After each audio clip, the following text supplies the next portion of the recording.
Cukup Rasulullah sallallahu alaihi wasallam bersabda di hadis yang sahih, "Man shalla al-fajr fi jama'ah fa ka'annama qama al-laila kullahu." Barang siapa yang salat subuh berjamaah dapat pahala seperti salat sepanjang malam. Dan saya yakin tidak ada di antara kita yang mampu salat sepanjang malam. Tapi dengan ikut salat subuh berjamaah dapat pahala sepanjang malam. Dan ada salah satu juga yang sangat dijaga oleh Rasulullah SAW, sunnah qabliyah subuh. Banyak orang yang melalaikan, padahal pahalanya luar biasa. Raka'ata al-fajri khairun minad dunya wa ma fiha. 2 rakaat subuh itu yang dimaksud sesudah azan sebelum salat lebih baik daripada dunia dan segala isinya. Ini sunnahnya, apalagi yang wajib. Dan ada satu hal yang selalu saya memperhatikan, para jamaah tidak memperhatikan ketika azan. Muazzin berazan, banyak yang sibuk megang HP-nya atau sibuk berbicara dengan temannya atau diam di tempat di masjid tapi tidak mengikuti muazzin. Padahal ada hadis yang menjaminkan kita mendapatkan ampunan dosa, sebagaimana yang diriwayatkan Imam Muslim, khususnya ketika muazzin berkata asyhadu an la ilaha illallah wa asyhadu anna Muhammad Rasulullah, kita menjawab wa ana asyhadu an la ilaha illallah wahdahu la syarikalah wa asyhadu anna Muhammadan abduhu wa rasuluh raditu billahi rabba wa bi Muhammadin nabiyya wa bil islami dina. Beda sama yang kita kenal, raditu billahi rabban wa bil islami dinan wa bi Muhammadin nabiyya, itu biasa, itu zikir biasa. Tapi yang kalau dalam azan ketika muazzin selesai kalimat syahadat sebelum masuk hayya 'alas salat, ini hadis diriwayatkan Imam Muslim, sebelum masuk kepada hayya 'alas salat kita langsung berkata, artinya wa aku bersaksikan, wa ana asyhadu an la ilaha illallah wahdahu la syarikalah wa asyhadu anna Muhammadan abduhu wa rasuluh raditu billahi rabba wa bi Muhammadin nabiyya wa bil islami dina. Terbalik, ghufira lahu ma taqaddama min dhanbih, diampuni oleh Allah Subhanahu wa taala dosa lalu. Dan ketika selesai azan la ilaha illallah, kita langsung jangan lupa salawat kepada Nabi Muhammad SAW, baru doa azan. Banyak orang yang suka doa azan tanpa salawat, padahal Rasulullah SAW bersabda, man qala hina yasma'ul adhan thumma salla alayya, di riwayat Imam Bukhari, bersalawat kepadaku.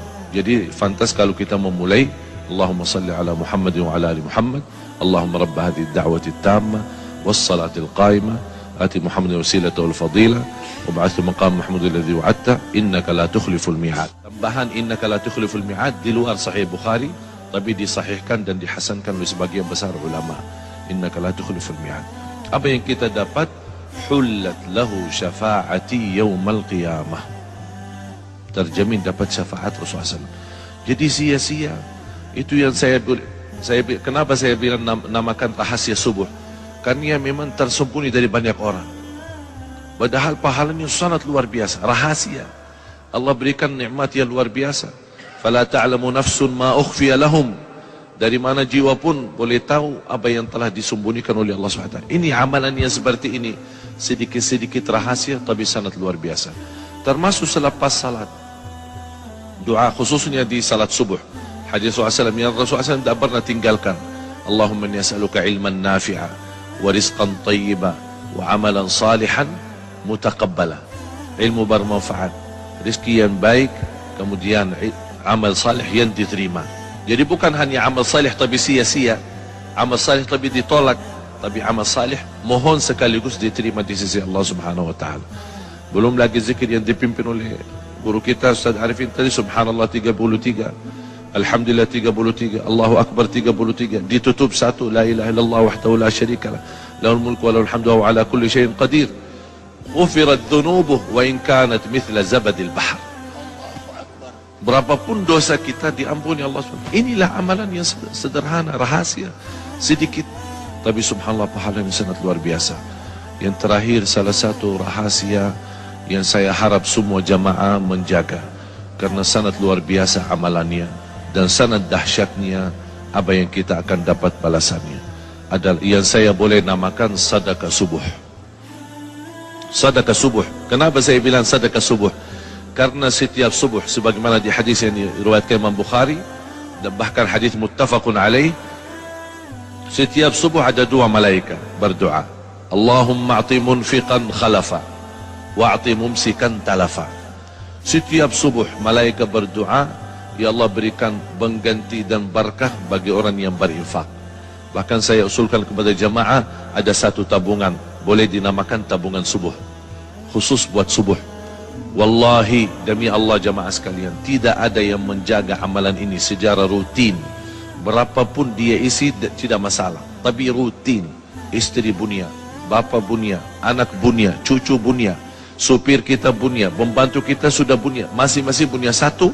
Biasakan mereka mengisi tabungannya di setiap lepas subuh, karena di situ dapat doa malaikat. Bukan hanya doa malaikat, bahkan ada lagi doa Nabi Muhammad SAW. Burika li ummati fi bukuriha. Di riwayat lain, Allahumma barik li ummati fi bukuriha. Berkahi. Saya kenal satu orang punya hutan, Allah Maha tahu bagaimana besarnya hutannya. Saya berikan itu amalan, tolong jaga.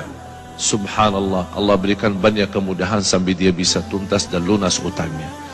Luar biasa amalan sedekah subuh menjadi salah satu amalan yang rutin, walaupun sedikit-sedikit tapi istiqamah. Karena Allah paling cinta amalan hamba sedikit-sedikit tapi istiqamah. Sedekah itu di situ akan disertai doa malaikat. Allahumma a'ti munfiqan khalaf. Itu yang harus kita selalu hadirkan, bukan hanya menjadi sebuah kebiasaan, tapi menghayati luar biasa. Di situlah akan terasa perubahan. Tidak sampai 1 minggu 2 minggu Anda akan banyak merasa banyak perubahan luar biasa. Dari segi rizki, dari segi ketenangan, dari segi fikiran, bahkan dari segi ibadat. Begitu luar biasa sahabat Rasulullah SAW. Seperti Abu Bakar radhiyallahu anhu, bagaimana Rasulullah SAW bertanya, siapa yang bersedekah subuh ini? Abu Bakar jawab saya. Siapa yang silaturahim orang sakit? Jawab Abu Bakar saya. Siapa yang... Selalu Abu Bakar radhiyallahu anhu selalu duluan. Sampai kata Umar Khattab radhiyallahu anhu, saya tidak sanggup lagi untuk melawan berbuat kebaikan berlumba-lumba dengan Abu Bakar Siddiq radhiyallahu anhu. Ada yang menjelaskan oleh ahli tafsir, masyhudah bacaan kita disaksikan. Di riwayat tafsiran malaikat menyaksikan. Saya dapatkan satu hadis yang sahih. Kalau biasa kalau hari kerja ada namanya shift gantian ya. Ada orang berapa jam terus shift malam shift, ada malaikat juga ternyata juga punya kerja shift. Jadi kapan mereka malaikat yang bertugas malam sama malaikat yang bertugas pagi bertemu di salat subuh. Jadi tukar, udah selesai tugas malam salat subuh, jadi malaikat salat subuh itu hadir. Paling ramai salat subuh, malaikat malam sama malaikat pagi. Malaikat pagi yang baru turun ikut salat subuh, malaikat malam selesai salat subuh baru naik bawa laporan malam, terus menerima kerjaan baru oleh malaikat pagi. Oleh karena itu inna Quran al-Fajr kana mashhuda, malaikat pun hadir. Oleh karena itu kita merasa rauhaniyah kita, batin kita lebih nikmat ketika salat subuh. Dan saya ingin lain kali kalau imam salat subuh tolong lebih panjang lagi biar kita bisa nikmat.